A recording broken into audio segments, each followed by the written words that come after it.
Right, right. So what would you have wanted to see done? And do you think Governor Evers should have fought harder? Do you think he got what he could given him? The circumstances?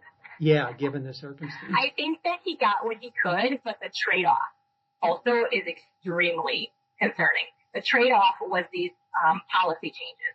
So instead of making these policies go through the actual normal process, they're put into the budget, so there's no way of really allowing the public to see and give input on what they think. And the policies are 16-year-olds can now be counted in ratio, just like an adult. Another one is that for the $20 infant toddler, the pilot program, requires that all of our that if you have you can only qualify if you have children on subsidy, which is our lowest income, and you increase the ratio, which is the number of children to adults, from 1 to 4, to 1 to 7 for toddlers. And then you can have that second teacher in that classroom could be a 16-year-old. Yeah. You have up to 14 toddlers in there, and that's not safe. And how much is that going to impact retention of teachers if they are now suddenly doubled in? We're really concerned about the turnover. We're really hoping that nobody actually does it because we already have a hard time keeping teachers in those classrooms with younger children because it is so hard to meet their needs. Yeah. With the ratios we have, and the burnout is the highest in those rooms, the turnover is the highest in those rooms, and those kids need the most consistency. Yeah. And so the biggest concern is that it feels like we're being bribed to take more kids on because then we get a bonus for the kids on subsidy that are in those rooms. And so to me, the trade-off wasn't worth it.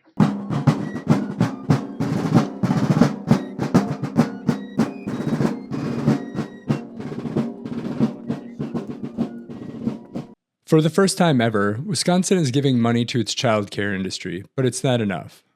The state has put in $66 million, but childcare providers say this amount is far too small. They compare it to offering a Band-Aid when we need a tourniquet, especially since federal COVID-19 relief funds, which helped them stay afloat for the past 4 years, have run out. The childcare industry is essential for families, children, and employers, yet it's in deep trouble. Here's why. Low pay for teachers. Childcare teachers are some of the lowest paid workers in Wisconsin. Tiny profits. Even with the low teacher pay, childcare centers barely make a profit, operating on a 1% margin. High costs for families. Despite the low wages and small profits, it's incredibly expensive for families. Sending 2 children to a childcare center full-time costs nearly $29,000 a year. Massive waiting lists. Even with these high costs, there aren't enough spots. For every 3 children who need childcare, there's only 1 available spot. This crisis has wide-ranging negative effects. Families struggle. Many parents, especially mothers, are forced to leave the workforce because they can't find affordable childcare or because the cost makes working financially pointless. The economy suffers. When parents can't work, it hurts the economy. This leads to lower productivity, worker shortages, and less tax money for both Wisconsin and the entire country. To understand what's truly needed to fix this crucial industry, the Dairyland Patriot spoke with experts, state lawmakers, and childcare providers. Childcare industry mostly sour on results from state budget. When the funding ends, the industry will be right back in the position it was in, providing a critical but expensive need for families, kids, and employers, and doing so on low margins and with an underpaid, overworked staff.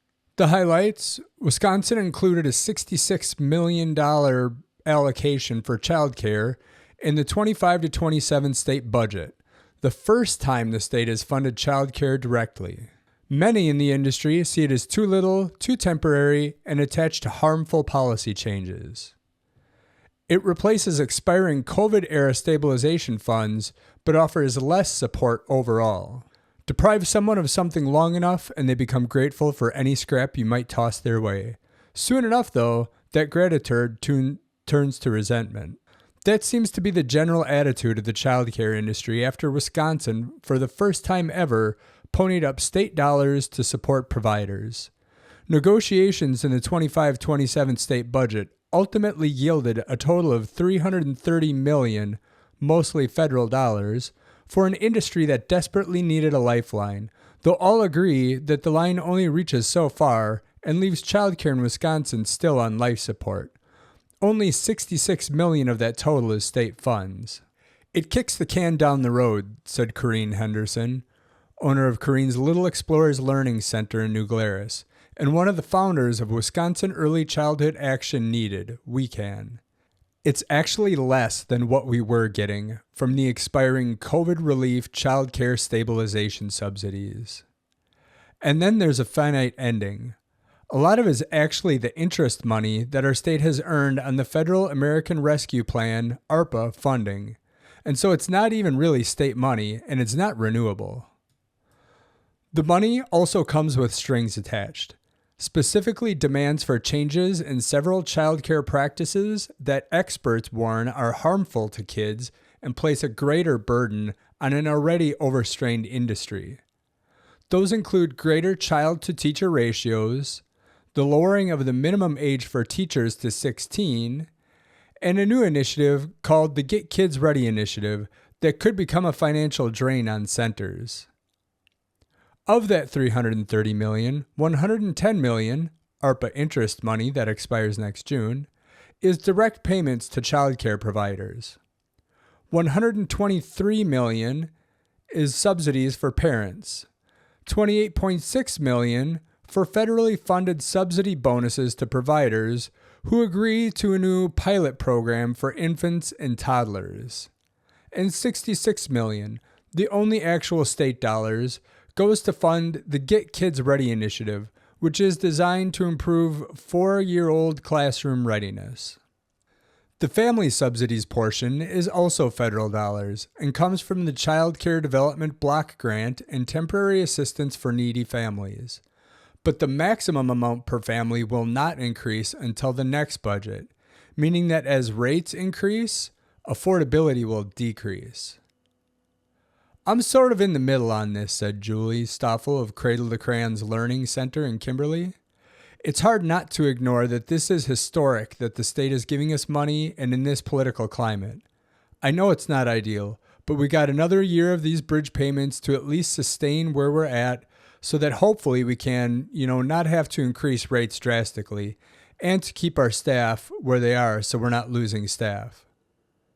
But it's almost like you get so little that you have to accept the bad along with whatever you get. WECA issues warning about higher ratios. By next June, when the funding ends, the industry will be right back in the position it was in, providing a critical need for families, kids, and employers, and doing it on exceedingly low margins with underpaid and overworked staff for parents who can often barely afford the cost if they can find an available slot. Wisconsin is considered a child care desert, defined as one child care slot for every 3 children seeking one. Both Hendrickson and Stoffel are equal parts baffled and miffed that GOP legislators extracted as a price for the temporary funding fairly drastic changes in child care practices, despite having no expertise in the field.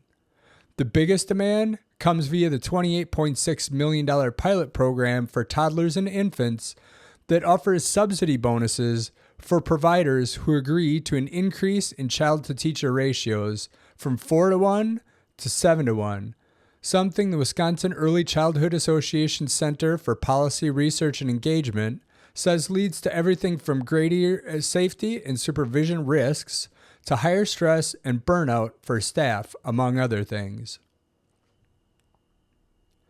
Yeah, and with the ratios we already have, the burnout is already highest in those rooms, said Hendrickson, who pointed out that at $13.66 an hour, childcare teachers ranked 543rd out of 556 occupations. And the turnover rate is highest in those rooms. And those kids need the most consistency. And so it feels like we're being bribed to take more kids, and so to me, the trade-off isn't worth it. And so these press releases are saying that this will help improve accessibility and affordability for parents, and it's not. That's flat out not happening because we're getting less funding, so we're going to have to increase prices. We're not going to be able to hire more teachers.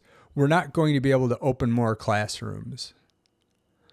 The lowering of the age requirement for assistant teachers to 16 is another concern for WICA, which again cites safety issues and a lack of preparedness for managing group dynamics, emergencies, and behavioral challenges. Few states allow 16-year-olds to work in childcare centers. It's unusual to see this much policy tied to funding, Stoffel pointed out. And then I noticed they have money going for things like childcare finders or whatever. And that was disappointing because how's that going to help? Put the money into childcare. There aren't enough slots as it is, let's face it. Band-Aids instead of tourniquets. Hendrickson is pushing for Wisconsin to adopt the Vermont plan that uses a 44-cent payroll tax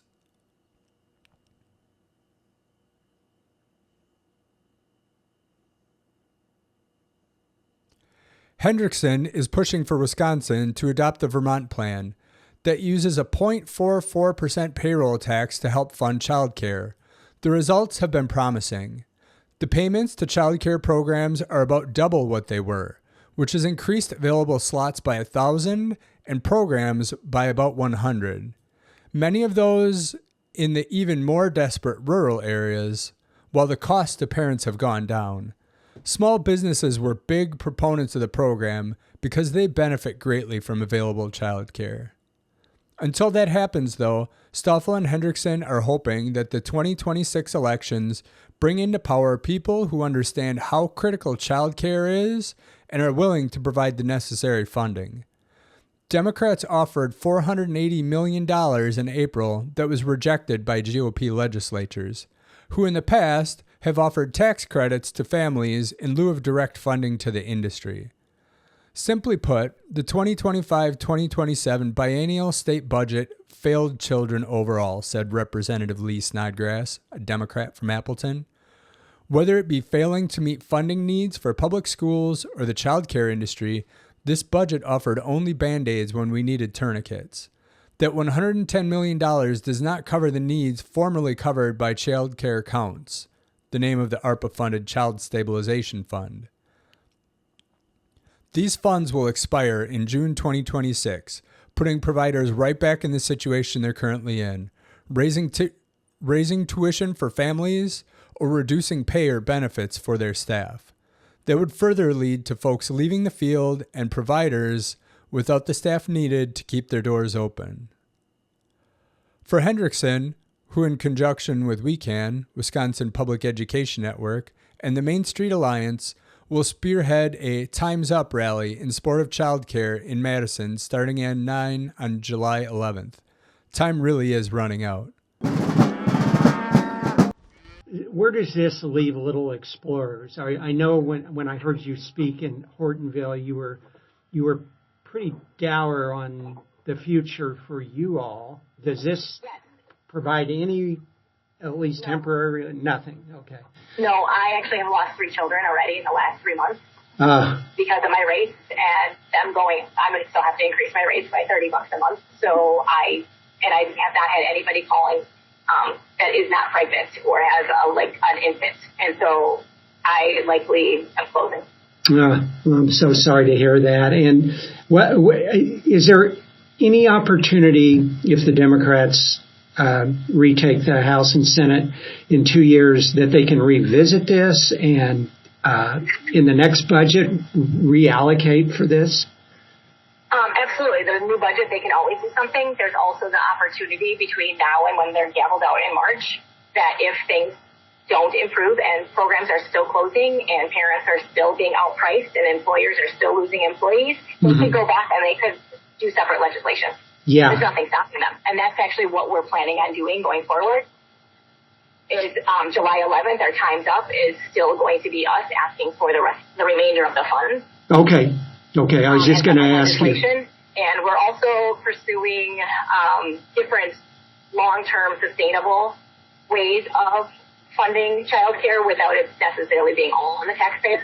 And look at what some other states have done, such as Vermont has an employer contribution. Basically, it's a payroll tax of 0.44%.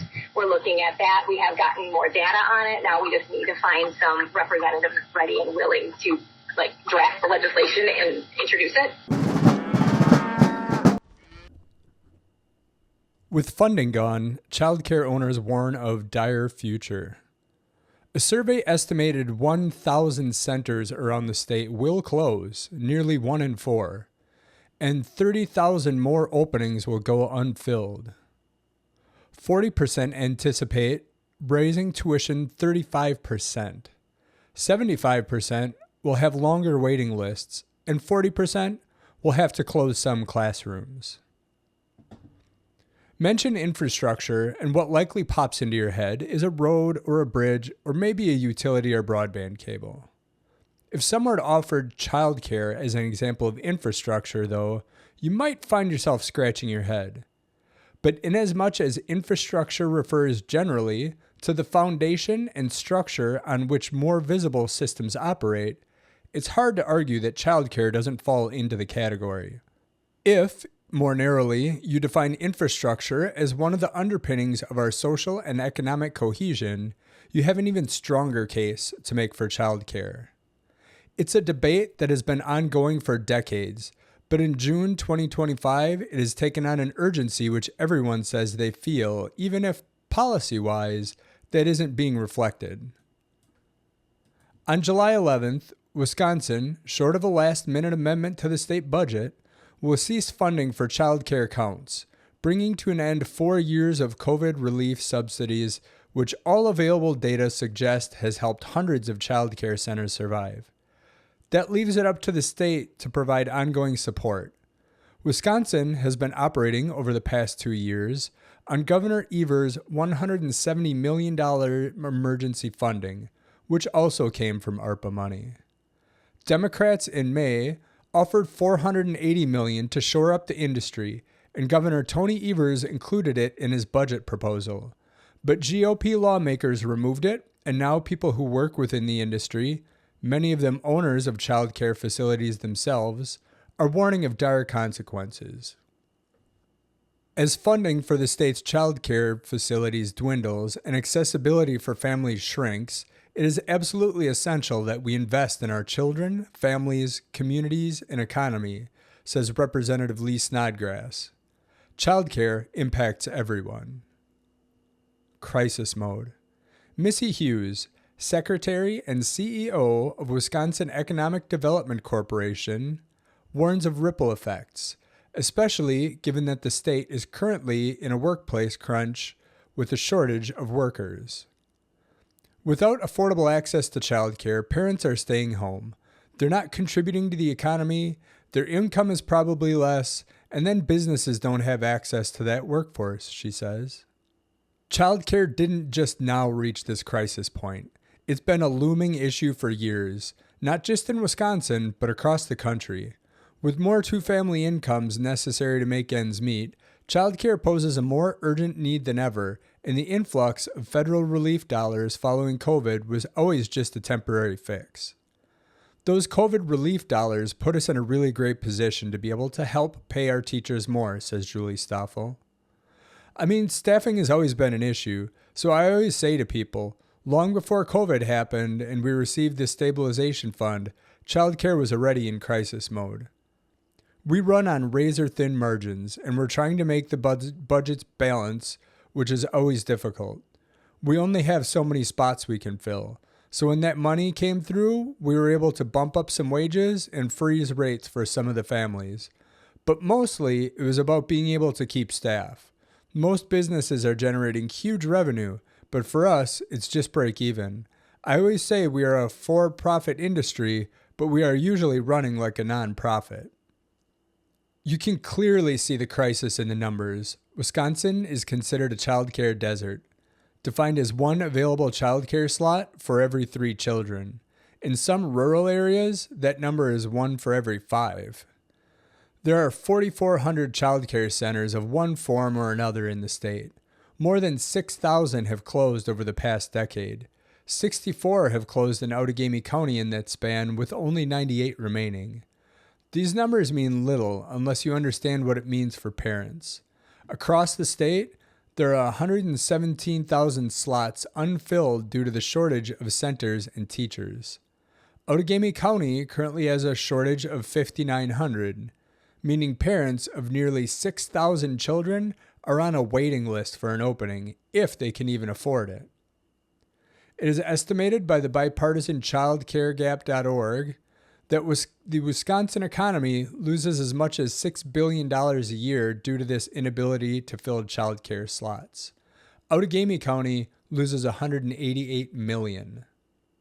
And though those who oppose extending child care counts offer up muted suggestions for the industry, deregulation, more students per teacher, raising costs, tax credits, etc., the truth is none of those are fixes for a variety of reasons and would likely make the situation more dire.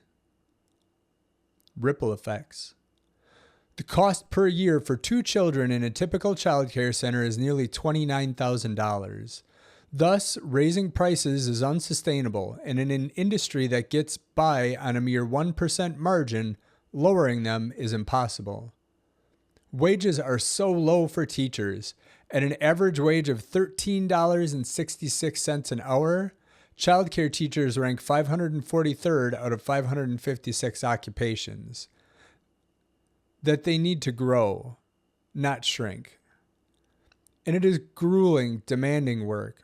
Thus, retention is another constant headache for owners. As for some Republican lawmakers' suggestion of allowing more children per teacher, that would be sure to drive even more from the industry when shortages already abound. Not to mention the inhuman demands on an underpaid workers and the impact that their diluted attention would have on the children themselves, for whom that daily interaction is critical to brain development.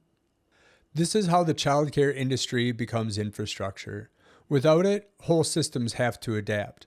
The economy suffers, families suffer, children suffer. It impacts your household because you're trying to survive on one income, says Corrine Hendrickson. More people qualify for Medicaid. More people qualify for food stamps. If somebody gets pulled from the workforce, that decreases their trajectory and their retirement savings. And then your household is down to one income, and you're not paying nearly as much in taxes, which means less government revenue. And there are people willing and able to work, and there are employers looking for employees. And the missing piece is that availability of childcare. Hendrickson goes further, noting the impact all of this has on local economies when families make less money and now can't go to that local restaurant as often, and sales tax revenues dwindle, and businesses aren't as profitable. The frustration for many parents and people who work within the industry is that childcare was among the top issues articulated at the Joint Finance Committee listening sessions over the past several months. Republicans have ignored these pleas and have instead offered an expansion of the federal child care tax credit for families struggling to afford child care. While the credit could theoretically provide a subsidy of $4,000 per child per year, there's a critical catch. A family could not receive a credit greater than their tax liability, meaning those lower income families who otherwise might qualify for a large credit could only receive an amount up to their tax liability.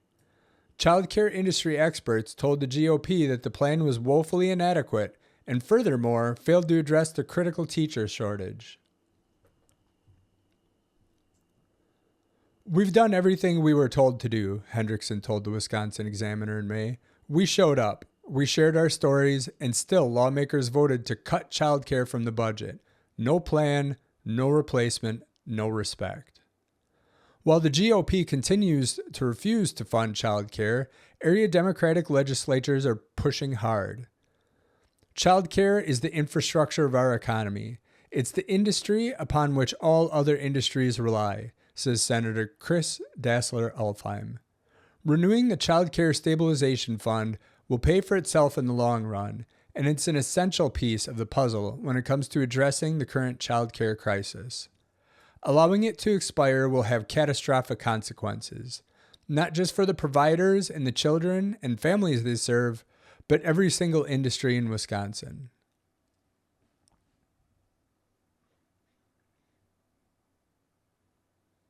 Relationships, relationships, relationships. It is estimated that the return on every dollar of childcare investment is tenfold. Despite that, Wisconsin remains one of only 6 states that does not invest in its childcare.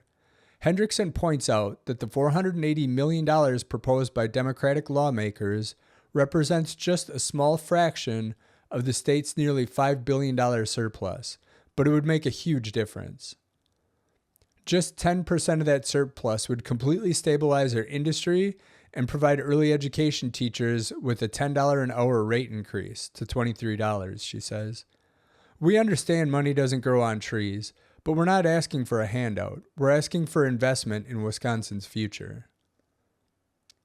This isn't just about money or the economy, Hendrickson stressed at a public forum on the subject in Hortonville recently. It's about the impact on the children and their futures. She pointed out the differences between the development of a brain under stress and one that is functioning under mostly healthy, stable circumstances. A child's brain, especially, is susceptible to external forces such as a lack of stability, constant disruption, interruptions in their vital relationships, etc. These are known as ACEs, or adverse childhood experiences. She points out that the childcare teacher can be the most consistent presence in that child's life in these developmental years. It's relationships, relationships, relationships, she emphasized. And a typical middle-class child is not going to have a lot of ACEs. But we, as a society, expect that the child who has had neglect is going to have the same exact outcome and the same opportunities as the non-stressed child. That's absolutely not true unless the child gets significant intervention. And then we get surprised when they end up being expelled and wonder, what is wrong with this child instead of what happened to this child? Then, too, there are the physiological effects of children that lead to the 3 big afflictions in later life: cardiovascular disease, diabetes, and depression. Hendrickson says that the dramatic turnover in teachers makes it difficult for that vital and consistent one-on-one a developing child needs. What lies ahead? So with so much at stake, what might we expect to see happen in the industry if its subsidies are pulled away? A survey of childcare center owners around the state paints a bleak picture, perhaps even more so than before the stabilization funds were dispensed 4 years ago. During those 4 years, for the first time in more than a decade, more centers opened than closed. The survey estimated 1,000 centers around the state will close, nearly 1 in 4, and 30,000 more openings will go unfilled. 40% anticipates raising tuition 35%, 75% will have longer waiting lists, and 40% will have to close some classrooms. Solutions are available, even beyond the ones that we can and other advocates have pressed upon Republican legislators. Vermont has imposed a 0.44% payroll tax, which has doubled state revenue for childcare. Since last April, Vermont has increased slots by 1,000, opened 40 at new family care centers, and 100 new youth centers. Here, a 0.44% payroll tax gets us $1.6 billion, Hendrickson says. It would allow us to raise teacher pay to $23 an hour. Connecticut went a step further, imposing a 1.5% natural gas tax, and the industry is now fully funded in the state. Hendrickson says more and more businesses are getting behind the push for childcare support. They recognize, she says, just how much this impacts them as well. Both Stoffel and Hendrickson agree that the most impactful investment needs to be in teacher pay. The research shows that states that invest in teachers had the best results and lost the fewest number of programs. Fewer and fewer people are choosing childcare in college, and it's not hard to see why. given that the field continues to pay near poverty wages. Even those of us in the field are not telling people to get in, because you shouldn't, Hendrickson says. I mean, in good faith, you should not. It's important because what we do is so valuable, and that's why we're fighting to get the funding. But at the same time, this is what we're looking at. This is the reality. But our system has always relied on women, mostly women, being willing to work for less than their worth in order to subsidize the system on our own back. We've always done that. That's how our system has been created. As for people like Julie Stoffel of Cradle to Crayons, she remains passionate about what she does and is willing to hang on as long as she can. I spend nights crying about these fees these parents are paying and about having to write the letters and say we're going to go up another $20 a week. Any other industry would not even bat an eye, but when you're talking about families and livelihoods and about women who have to choose between giving up a career and staying home, no one should be judged on that. And Wisconsin used to lead with women in the workforce, and we're not there anymore. People ask me all the time, how long are you going to do this? And I say as long as we can. I say that day I finally see our early care and education system in Wisconsin supported like it should be, then I'll step away. It's sad to see what these young children and young families are grappling with. Yeah. A point of clarification on the childcare. I think you said 1 year, but it's a 2-year budget, isn't it? Was there only funding for one of the 2 years for the childcare stuff, or is it? Yeah, I mean the real answer it is we have thrown the lifeline to the childcare industry for 1 year. Then in theory, this is the Republican theory. The Republicans have always said we can't just throw money at the childcare industry. We have to develop these systems. We have to change the ratios. We have to recruit more people. We have to do all of these things, and that will solve the problem. Democrats know that's not the answer, right? So the governor and the Republicans basically negotiated, all right, you got to keep us afloat. If you want to try these systems, which are kind of, they refer to as the go-bin bills, changes the ratios. No, we're not excited about that. However, so the ratios were at like 1-4, and the Republicans got them up to 1-7. We don't like 1-7. The problem that we had in negotiation is that Minnesota has 1-7. Minnesota already has it, and Minnesota is clearly a Democratic state. So it was kind of hard for there to be any more bargaining against a state that's already using it. Now, what we know in Minnesota is nobody's hitting those ratios. Nobody is using a 1-7 because it's not a good thing in the long run, and child care providers know that. But the point is, the Gobin bills were the Republicans' version of let's fix the industry. Let's spend money on recruiting more people. Let's change the ratios. Let's, in the summertime, let those 16-year-olds help the teachers. Let's do all these things to make it better. And if that works, we don't have to be doing all these things. Now, whether that's going to work or not, I guess in the end, and this was their negotiation, the Republicans and the governors, but then the theory is after 1 year, if all these programs are up and running, we perhaps won't need as much direct funding. So at the end of 1 year, when the funding comes to an end, if these systems have done, if the Republicans were right and their systems have fixed the program, then it's not needed. Now, do we think that's going to be the case? Probably not. I hope it helps. Yeah, but it helps. I don't think that it's completely wrong to try new things, but the answer is going to be there's going to have to be an budget amendment bill, and that's the reality. That's the reality.